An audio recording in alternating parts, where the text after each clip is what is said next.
കുഞ്ഞുകണ്ണ വാതിലടച്ചേക്ക്.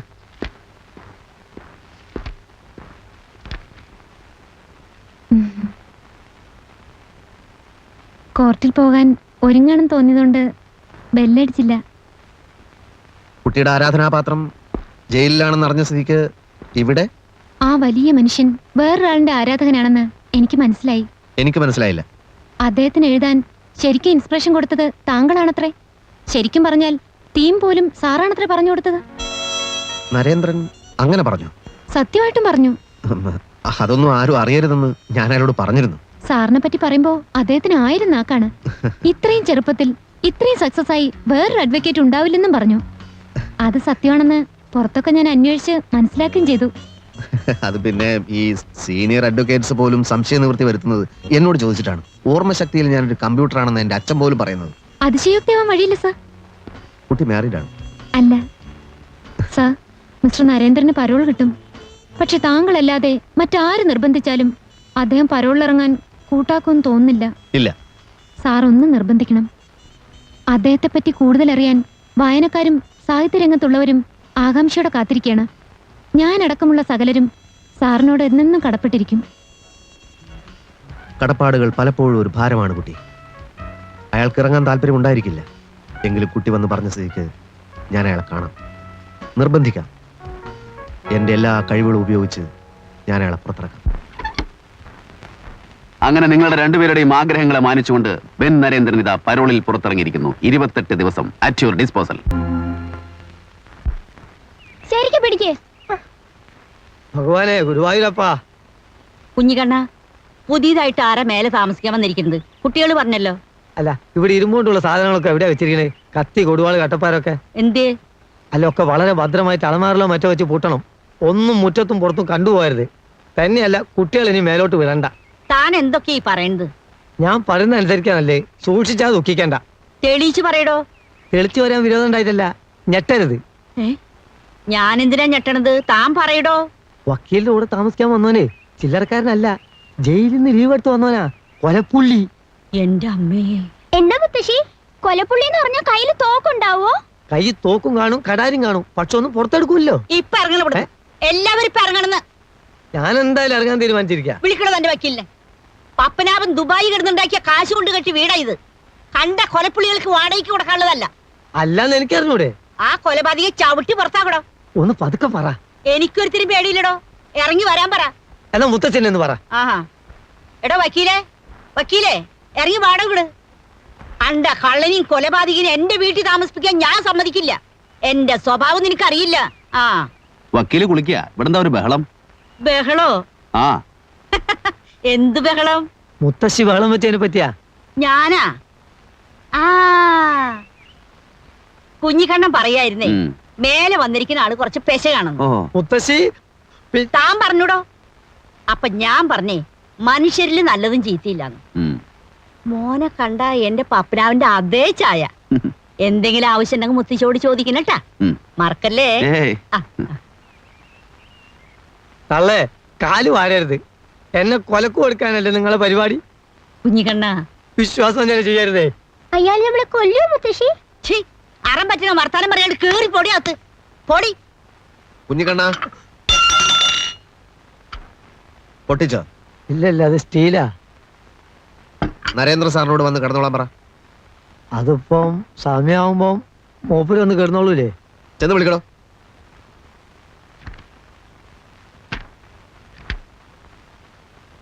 വക്കീലൂടി വരികച്ചാ നമുക്ക് രണ്ടാൾക്കും ഒന്നിച്ചെന്ന് വിളിക്കായിരുന്നു. ഞാൻ മാത്രം മതിയോ? അയലോക്കത്ത് 5-6 ആളെ കൂടി വിളിച്ചു.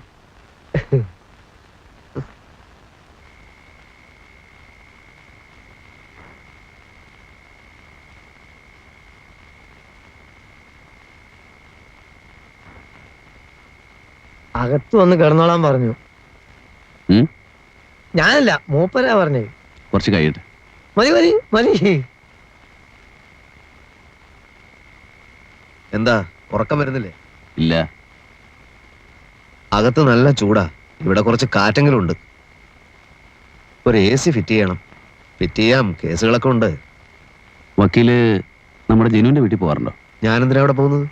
അല്ല, അവന്റെ അച്ഛനും അമ്മയും അവർക്ക് ഇപ്പൊ എങ്ങനെയാ? അറിയില്ല. പാവം ജനു, അവന്റെ അനിയത്തിന്റെ കല്യാണം കഴിഞ്ഞു ആവോ. വക്കീലേ, നമുക്ക് നാളെ അവിടം വരെ ഒന്ന് പോകണം.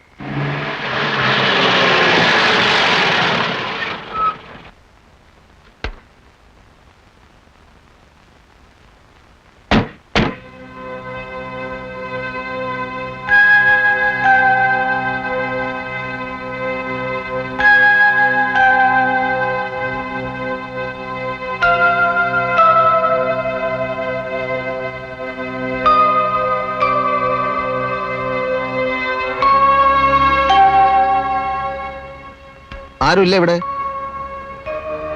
ഇവിടെ ആരുമില്ലേ?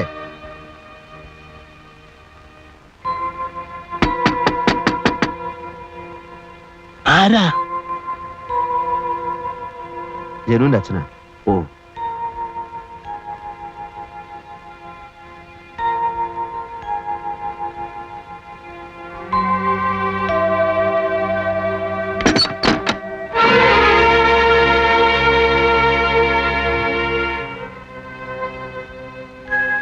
വാതിൽ തുറക്ക്.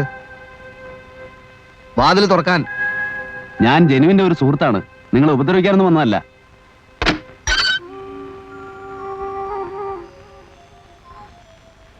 എന്താ വേണ്ടത്? ജനുവിന്റെ ഒരു ക്ലോസ് ഫ്രണ്ടാണ്. വിവരങ്ങളൊക്കെ ഞാൻ അറിഞ്ഞു. ആ സമയത്ത് ഇവിടെ വരാൻ പറ്റാത്തൊരു സാഹചര്യത്തിലായിരുന്നു. ഇവിടുത്തെ ചുറ്റുപാടുകളെ കുറിച്ചൊക്കെ ജനു എന്നോട് പറഞ്ഞിട്ടുണ്ട്. എന്തെങ്കിലും പ്രശ്നങ്ങളുണ്ടെങ്കിൽ. ഇവിടെ ഒരു ചുറ്റുപാടും ഇല്ല, ആർക്കും ഒരു പ്രശ്നമില്ല.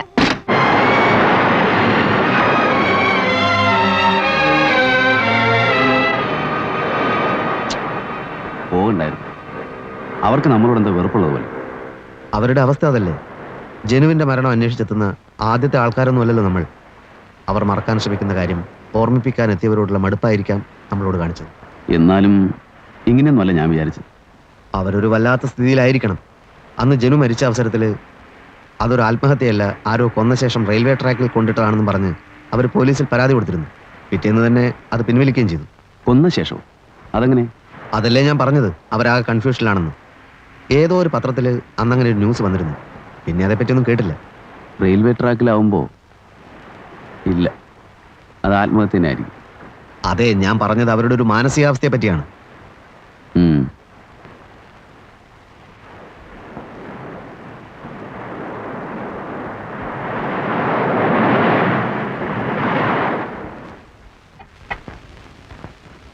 ചായ വേണ്ടെന്ന് ഞാൻ പറഞ്ഞതല്ലേ. അങ്ങനെയുള്ള ഭംഗി വാക്കുകളൊന്നും ശ്രദ്ധിക്കരുതെന്ന് നെന്മാറ വലിയ വക്കീൽ എന്നെ പഠിപ്പിച്ചിട്ടുണ്ട്.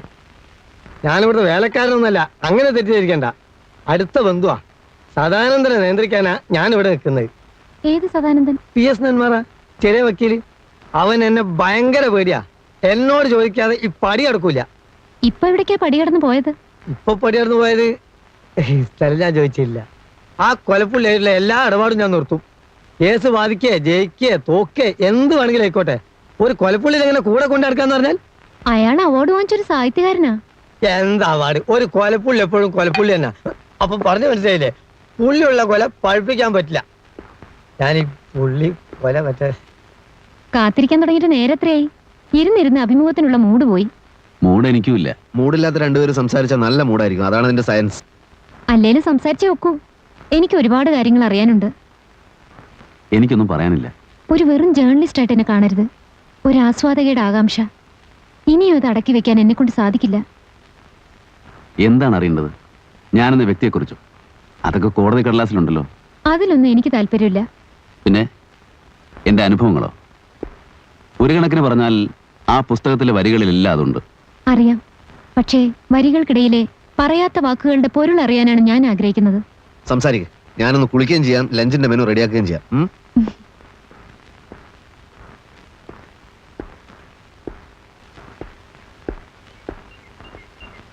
മിസ്റ്റർ നരേന്ദ്രന്റെ ചെറുപ്പം മുതലുള്ള ജീവിതത്തെപ്പറ്റി നോവലിൽ വലിയ പരാമർശമൊന്നുമില്ല. അതൊരു നോവലാണോ? എന്തായാലും അതങ്ങനെ ആക്കാൻ വേണ്ടിയല്ല ഞാൻ എഴുതിയത്. ചിതറിയ കുറേ ചിന്തകൾ ഉറക്കം കിട്ടാത്ത രാത്രികളിൽ എന്തിനു വേണ്ടി എഴുതി വെച്ചു, അത്രമാത്രം. കാര്യമായ ഉദ്ദേശങ്ങളൊന്നും ഇല്ലാത്തതുകൊണ്ട് തന്നെയാണ് അതൊരു ക്ലാസിക് ആയതും. എന്തോ കുട്ടിക്കാലത്തെ പറ്റി ഓർക്കുമ്പോൾ ആദ്യ ഓർമ്മയിൽ വരുന്നത് ഇരുമ്പഴികൾക്കപ്പുറത്തെ അവ്യക്തമായൊരു മുഖമാണ്. അതെന്റെ അച്ഛനായിരുന്നു. തൂക്കിക്കൊല്ലാൻ വിധിക്കപ്പെട്ട് ജയിലിൽ കഴിയുന്ന എൻ്റെ അച്ഛൻ. അമ്മയുടെ വിരലിൽ പിടിച്ച് ഞാനൊരിക്കൽ പോയിരുന്നു. അമ്മയുടെ തേങ്ങലും എൻ്റെ ഓർമ്മയിലുണ്ട്. അഴികൾക്കിടയിലൂടെ കൈയിട്ട് അച്ഛൻ എന്നെ കെട്ടിപ്പിടിക്കാൻ ശ്രമിച്ചു. ഐസ് കട്ടകൾ പോലെ തണുത്തായിരുന്നു അച്ഛൻ്റെ വിരലുകൾ. അച്ഛൻ മരിച്ചതിന് ശേഷവും ചില രാത്രികളിൽ ആ തണുത്ത വിരലുകളുടെ സ്പർശനം ഞാൻ അറിയാറുണ്ട്. എനിക്ക് തിരിച്ചറിവായപ്പോഴേക്കും എൻ്റെ അമ്മയ്ക്ക് തിരിച്ചറിവ് നഷ്ടപ്പെട്ടിരുന്നു. പിന്നീട് എപ്പോഴോ ഏതോ മനോരോഗ ആശുപത്രിയിൽ വെച്ച് അമ്മ മരിച്ചു എന്ന് ഞാൻ കേട്ടു. ആരോടും കമ്മിറ്റ്മെന്റ് ഇല്ലാതെ ജീവിക്കുന്നതിന്റെ സുഖം അതിൽ പിന്നെയാണ് ഞാൻ അറിഞ്ഞത്. ഒരു നീണ്ട കറക്കമായിരുന്നു. പലതും ചെയ്തു. വായിച്ചൊരു ജ്ഞാനിയാകാൻ ശ്രമിച്ചു. ചിന്തിക്കാനുള്ള കഴിവ് നഷ്ടപ്പെട്ടവർ വായിച്ചാൽ മതിയെന്ന് പിന്നീട് തോന്നി. മയക്കുമരുന്ന് വിറ്റു. വാടക കൊണ്ടയായി. ഹരിദ്വാരിൽ ഒരു ആശ്രമത്തിൽ 3 കൊല്ലത്തോളം സന്യാസ ജീവിതം നയിച്ചു. അധികാരത്തിന്റെ വടംവലിയും പൊളിറ്റിക്സും ഒക്കെ അവിടെ ഒരു വിഷയമാണെന്ന് കണ്ടപ്പോൾ കാഷായ വസ്ത്രം വലിച്ചൂരി ഓടയിലെറിഞ്ഞു. പോരെ? പോരാ. സംഭവങ്ങളിലെ വിശദാംശങ്ങളിലേക്ക് മതി.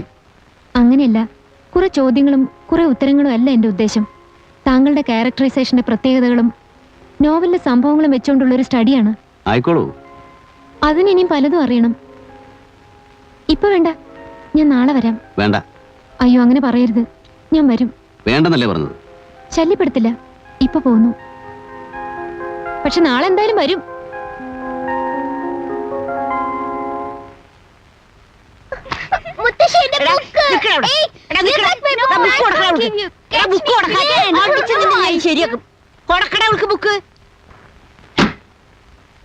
എത്ര ദിവസം കിടക്കാൻ പറ്റും? എത്ര ദിവസം കിടക്കാൻ പറ്റുമെന്ന്? എന്ത്? സിംഹത്തിന്റെ കൂട്ടിൽ ഒരു ആട്ടുംകുട്ടിക്ക് എത്ര ദിവസം കിടക്കാൻ പറ്റുമെന്ന്.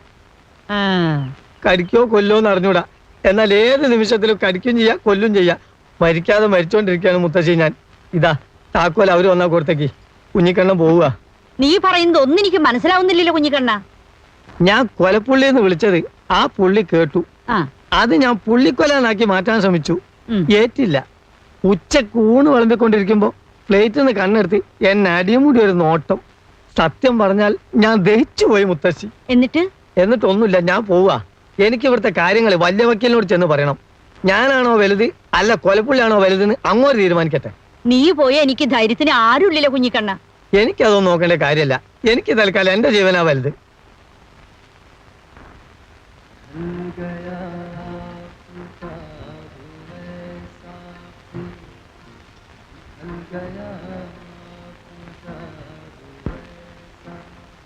ആഹാ, ഡാഡി എപ്പോ വന്നു? ഒന്നും അറിയിച്ചു പോലുമില്ലല്ലോ. Phone ചെയ്യായിരുന്നില്ലേ daddy? നീ ഇതുവരെ എവിടെയായിരുന്നു? ഞാൻ നിന്റെ ഓഫീസിൽ പോയിട്ടാ വരുന്നത്. ഒരു ജേർണലിസ്റ്റിന് ഓഫീസിനുള്ളിൽ മാത്രം അടങ്ങിയിരിക്കാൻ പറ്റുമോ ഡാഡി? ഈ ലോകത്ത് എന്തെല്ലാം കാര്യങ്ങളാണ് സംഭവിക്കുന്നത്. അതിന്റെ ഒക്കെ പിന്നാലെ എന്റെ മോള് പോയേ പറ്റുമല്ലേ? ഡാഡി ഇന്ന് നല്ല മൂഡിലല്ല. വാ, നമുക്ക് അകത്തിരുന്ന് സംസാരിക്കാം. ഡാഡി ഇരിക്കെ. ഞാൻ അയച്ച എഴുത്തുകളൊക്കെ കിട്ടിയില്ലേ? കിട്ടി. പിന്നെന്താ മറുപടി അയക്കാത്തത്? മറുപടി പുതിയതായി ഒന്നും പറയാനില്ലാത്തോണ്ട് തന്നെ. എന്നാൽ എന്റെ തീരുമാനം ഞാൻ അങ്ങോട്ട് പറയാം. ചെറുക്കന്റെ വീട്ടുകാർ വന്നിരുന്നു. കല്യാണം ഉടനെ നടത്തണമെന്നാണ് അവര് പറയുന്നത്. പിന്നെ നിന്റെ ഫോട്ടോ കണ്ടതുകൊണ്ട് പെണ്ണ് കാണൽ ചടങ്ങൊന്നും വേണ്ട എന്നും പറഞ്ഞു. പക്ഷേ ആചാരം മുടക്കരുതല്ലോ. അടുത്ത ഞായറാഴ്ച ചെറുക്കനോടും കൂട്ടരോടും വരാൻ പറഞ്ഞിട്ടുണ്ട്. അതുകൊണ്ട് നാളെ തന്നെ നീ ലീവ് എടുത്ത് വരണം. നടക്കാത്ത കാര്യത്തിന് വേണ്ടി ഡാഡി ഇത്ര ബുദ്ധിമുട്ടുന്നതല്ല എനിക്ക് വിഷമം. ഞാനിപ്പോ ലീവ് എടുക്കാനും പോകുന്നില്ല, കല്യാണത്തിന് സമ്മതിക്കാനും പോകുന്നില്ല. ഡോക്ടറെ സ്വാധീനിക്കാൻ ഞാൻ പറഞ്ഞതല്ലേ. 20 ദിവസത്തിനകം വാദിയെ ആശുപത്രിയിൽ നിന്ന് ഡിസ്ചാർജ് ചെയ്തിരുന്നെങ്കിൽ കേസ് 324 നിന്നേനെ. ഇതിപ്പോ 326 ആയി. 10 കൊല്ലം വരെ ജയിലിൽ കിടക്കേണ്ടതായി വരും. അയ്യോ വക്കീലേ, ആരോട് ചോദിച്ചിട്ടാണോ കുത്താൻ പോയത്? 50 രൂപയുടെ വായ്പ കേസല്ലേ കത്തിക്കുത്ത് വരെ എത്തിച്ചത്. അനുഭവിച്ചോ? സാക്ഷികളെ കുറെയൊക്കെ സ്വാധീനിച്ചു വെച്ചിട്ടുണ്ട്. എനിക്ക് വിശ്വാസമില്ല. കൂട്ടുകയറിയെന്ന് ബബ്ബ എന്ന് പറയുന്ന സാക്ഷികളെ കൊണ്ട് ഒരു കാര്യമില്ല. സാക്ഷികൾ സ്ട്രോങ് ആവാത്തിടത്തോളം കാലം എന്നെ കുറ്റപ്പെടുത്തരുത്. അയ്യോ വക്കീലേ, അങ്ങനെ കൈയൊഴിയല്ലേ. എന്തായാലും കോടതി കാണാം. ഗുമസ്തന്റെ fees, stamp paper, court fees സ്റ്റാമ്പിന്റെ കാശ് ഒക്കെ കരുതിക്കോളൂ കേട്ടോ.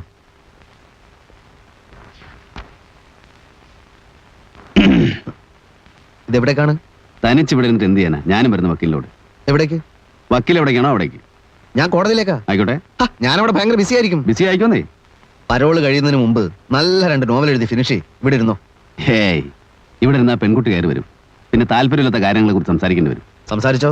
ഒന്നുമില്ലെങ്കിൽ അവളൊരു പെൺകുട്ടിയല്ലേ. മാത്രമല്ല അവള് തന്റെ ഒരു ആരാധിക എല്ലാ നിലയ്ക്കും. എനിക്കൊരു താല്പര്യമില്ല. ഏതായാലും വാതിലടയ്ക്ക്, ഞാനും വരുന്നു.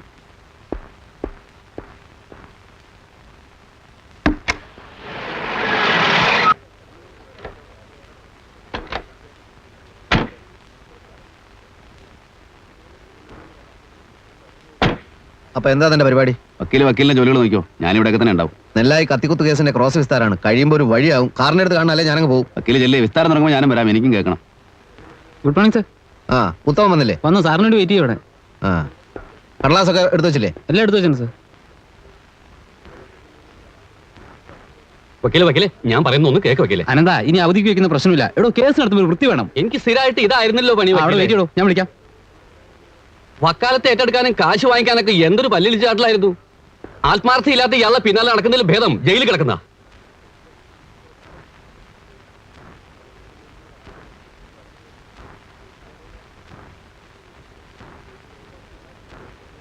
എന്തോടൊപ്പം തുറിച്ചു നോക്കണത്? ദേഹോപദ്രവത്തിന് വന്നതാണെങ്കിൽ അത് പറ. എനിക്കിപ്പോ മേലും കീഴും നോക്കാനില്ല. ആളുകൾ വരണു, എന്നെ തല്ലണു, പോണു, അതിന് കേസില്ല. സ്റ്റേഷൻ സൂപ്രണ്ട് ഞാനൊന്ന് തൊട്ടു, അതിന് കേസ്. താനൊരു പണക്കാരനായിരിക്കാം, ഞാനൊരു പാവപ്പെട്ടവൻ.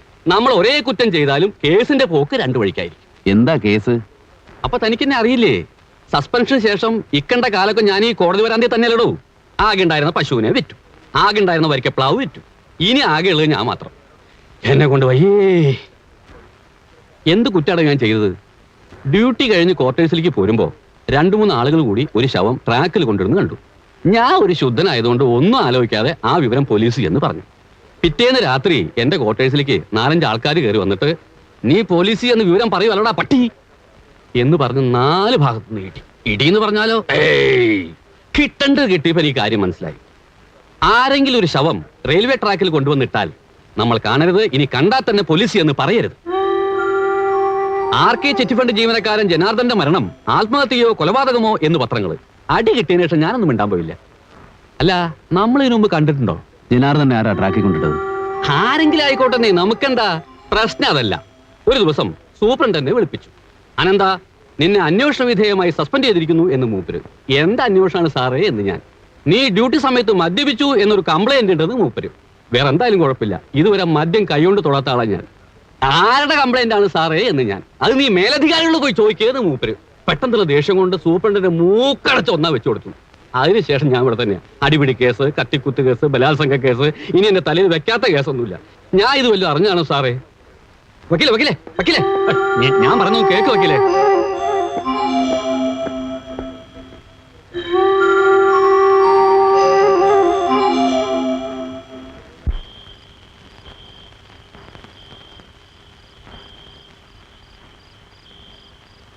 വക്കീൽ എന്താ ഒന്നും പറയാത്തത്? എന്തു പറയാൻ? അയാൾ പറഞ്ഞത് ശരിയാണെങ്കിൽ ജനുവിനെ ആരോ കൊന്നതാവില്ലേ? ആവാം. അപ്പൊ അവരാദ്യം പരാതി കൊടുത്തത് ശരിക്കും സംശയം തോന്നിട്ട് തന്നെ ആയിരിക്കും. ആയിരിക്കും. പിന്നെന്താ അവർ പരാതി പിൻവലിച്ചത്? പിൻവലിക്കണമെന്ന് തോന്നി കാണും. അപ്പൊ വക്കീലിനതൊന്നും അന്വേഷിക്കായിരുന്നില്ലേ? അന്വേഷിക്കാൻ ഞാനാര്? CBI ഓഫീസറോ ഡിറ്റക്റ്റീവോ? നേരെ ഒരുപാടായി. വന്നു കിടന്നുറങ്ങാം.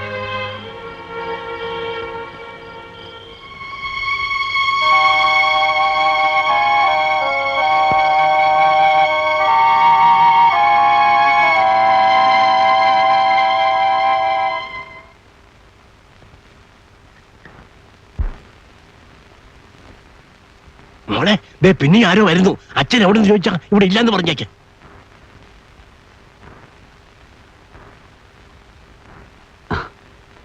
എന്താ പറയാം. അതിനു മുമ്പ് ഒരു കാര്യം. ഒരു ശത്രുവിനോടെന്ന പോലെ എന്നോട് പെരുമാറരുത്. ഞാൻ നിങ്ങൾക്കൊരു ദ്രോഹവും ചെയ്യില്ല. നേരിട്ട് പരിചയമില്ലെങ്കിലും ജനു പറഞ്ഞ് നിങ്ങളെയൊക്കെ എനിക്കറിയാം. ആ സ്വാതന്ത്ര്യത്തിൽ ഇങ്ങോട്ട് വന്നത്. കാര്യം എന്താണെന്ന് പറയൂ. ജനു ആത്മഹത്യ ചെയ്തതല്ല എന്ന് പുറത്ത് ചിലരൊക്കെ പറയുന്നത് കേട്ടു. അല്ല, ആത്മഹത്യ ചെയ്തതാണ്. അങ്ങനെ വരുത്തി തീർത്തു എന്നേ ഞാൻ വിശ്വസിക്കുന്നുള്ളൂ. നിങ്ങൾ തന്നെ അന്ന് പരാതിപ്പെട്ടതല്ലേ? അതിനെപ്പറ്റി അന്വേഷിക്കാൻ. അത് ഞങ്ങൾക്കൊരു അബദ്ധം പറ്റിയതാണ്. ഒരു തെറ്റിദ്ധാരണയുടെ പുറത്ത് പരാതി കൊടുത്തന്നേ ഉള്ളൂ. പിറ്റേ ദിവസം തന്നെ ഞങ്ങളത് പിൻവലിച്ചു. അതെ, അത് എന്തുകൊണ്ടാണെന്നാണ് എനിക്കറിയേണ്ടത്. മരിച്ചുപോയത് എന്റെ ചേട്ടനാണ്. അനുഭവിക്കുന്നത് ഞങ്ങളും. ഞങ്ങൾക്കില്ലാത്ത വിഷമം നിങ്ങൾക്കെന്തിനാ?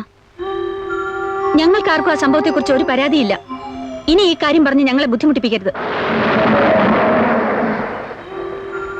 എനിക്കല്പം തിരക്കുണ്ട്.